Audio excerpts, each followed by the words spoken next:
Well, it's the second day of 2022, and some of us hopefully are still reveling in the Christmas season. For example, I just made a cake yesterday. It was a good bit of family time, and my son asked for it, and by son I mean I asked for it because I wanted to have some cake. It was a Christmas cake, so it's fitting, I think. I'm sure many of us are also starting to look ahead to the upcoming year.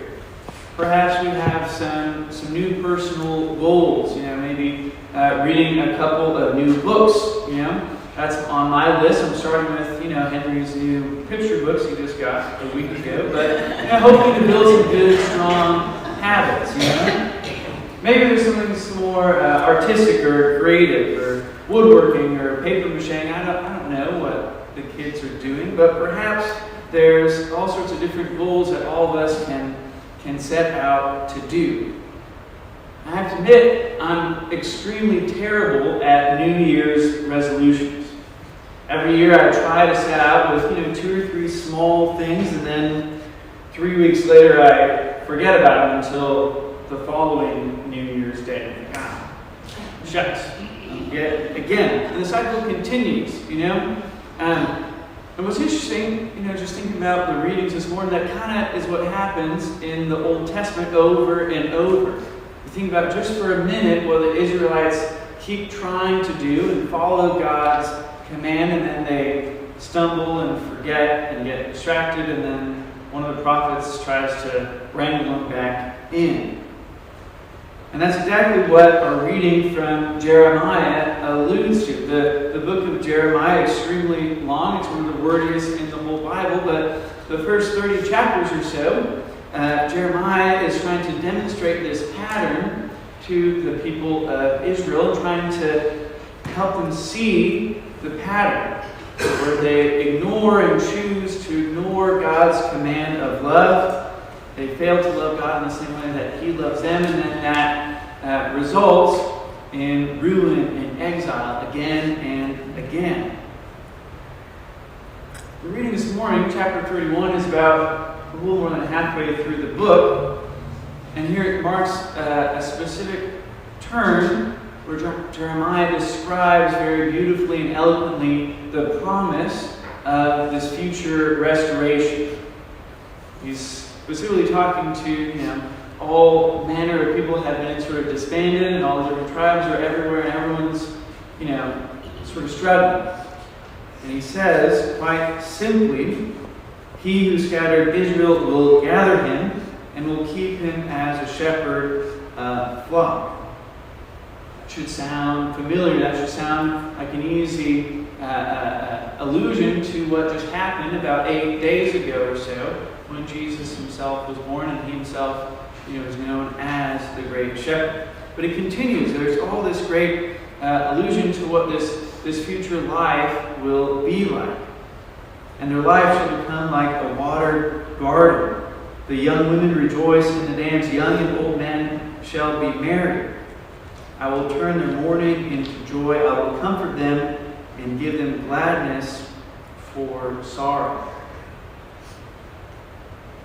Today's gospel is part of how God fulfills that promise.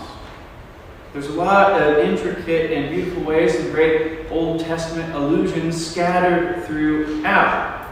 We're nearing the conclusion of the prologue of Jesus' life, if you will. He's still a young boy. We've read how he was born, and he had some sheep visitors and then some kings. But most importantly, his 2 earthly parents, Mary and Joseph, were obedient. And Joseph actually picks up where Joseph, the son of Jacob, left off. And there's a fun little parallel between the two. They both have a certain affinity for dreams, it appears. The first Joseph rescued God's chosen people from famine, from extinction. And the next Joseph, in Matthew 2, rescued God's only Son, our hope at salvation. Then we think about some of the parallels between Jesus and Moses. If you read just a little bit of Exodus 1 and 2, Jesus, Mary, and Joseph, this holy family, flee Egypt flee to Egypt to escape Herod. Moses was hid in the bulrushes to escape the Pharaoh, who was also set out trying to kill innocent Jewish boys. Both Moses and Jesus escaped the murderous plans of their rulers. And Jesus returns to Israel right where our passage ends today. Just like when Moses returns to Egypt after the Pharaoh has died. It's an interesting twist, though, in how God works, first in Exodus and then what he's doing in Matthew. When the Pharaoh refused to let the Israelites go, God responded with a certain type of passion. God killed the firstborn sons of the Egyptians. When Moses led the Israelites through the Red Sea, God killed all of the soldiers trying to follow them. God ruled by might. In Matthew, it's quite a bit different, though. God doesn't kill Herod or any of his soldiers. Here, God leads by vulnerability. He uses young men and women from nobodies like Mary and Joseph to social outcasts like shepherds to be the very first evangelists. And when they're about to go back home, finally Joseph has yet another dream, and so they move to Nazareth. And we do need to say something about Nazareth. Compared to Bethlehem, which is known as sort of, the city of David, that's a big, auspicious metropolitan. Nazareth, well, you might recall when Philip is recruiting Nathanael in John chapter 1, and Philip is saying, hey, this Jesus of Nazareth is really awesome, you should come meet him.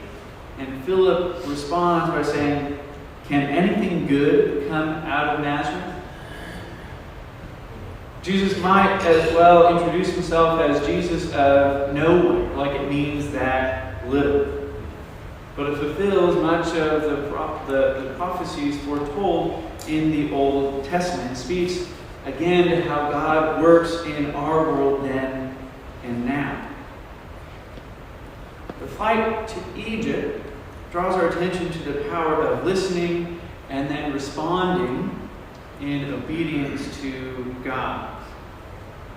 No less than 4 times, at least, does Joseph simply nod his head and do what he's asked to do.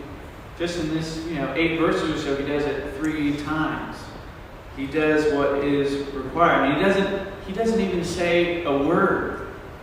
In all the Gospels, there's no word attributed to Joseph at all. He's sort of this silent saint or silent worker and protector of Jesus. And again, he's warned one more time, and so he goes to Galilee. Think about this. They're having to move for the 4th time in just a few years. I've only moved 4 times my whole life, and I hate moving. It's not fun. But this is a much more treacherous journey for them. The Holy Family are faced yet again with another move, even farther away from home, away from family, away from jobs, and they're going to pick up and leave again. Jesus has really been thrown into the thick of it in the very beginning of his life, facing persecution, homelessness, impending death and suffering, all these things. It's a pretty rough go. But what had happened just before Israel had this dream? This is the very beginning of where our gospel picks up at. Who did God send? If you read and you may not realize what the pronoun is referring to, the they had just left, is referring to the wise men over in the windows here. They just came and brought gifts, extremely valuable gifts. And for little Jesus, there wasn't any college fund for them to hide the money away in. This was to be used, and very fortunately was able to be used to help fund their journey, to provide for their journey. Again and again, God provides for his people. God provided the right mother and father for his son. And despite the best efforts of a cruel king, God provided safety for his son. And it's beautiful to see, again, the allusions to the Old Testament, how Christ comes to fulfill and be the new and better Moses, being called out of exile, out of Egypt. He leads a new and better and more full and perfect Exodus. An Exodus that will deliver all people out of the realm of sin and death. In a few days' time, we will celebrate the Feast of Epiphany. It may seem a little odd that we're reading what happened after the wise men came. The wise men are going to come on Wednesday, but that's okay. But there's a lesson here to be learned. And having this happen, I think, before helps illustrate this even more effectively. That darkness will not prevail. That people will answer God's call. They will work with God, and the darkness of the present will not last. We are invited to move from the darkness of today's gospel, of Herod's brutality, to move from that to the light of the impending epiphany of Jesus. Herod's darkness is not the final reality. So we come back to Jeremiah's words from chapter 31. I will turn their mourning into joy. I will comfort them and give them gladness for sorrow, and my people shall be satisfied. Thus says the Lord.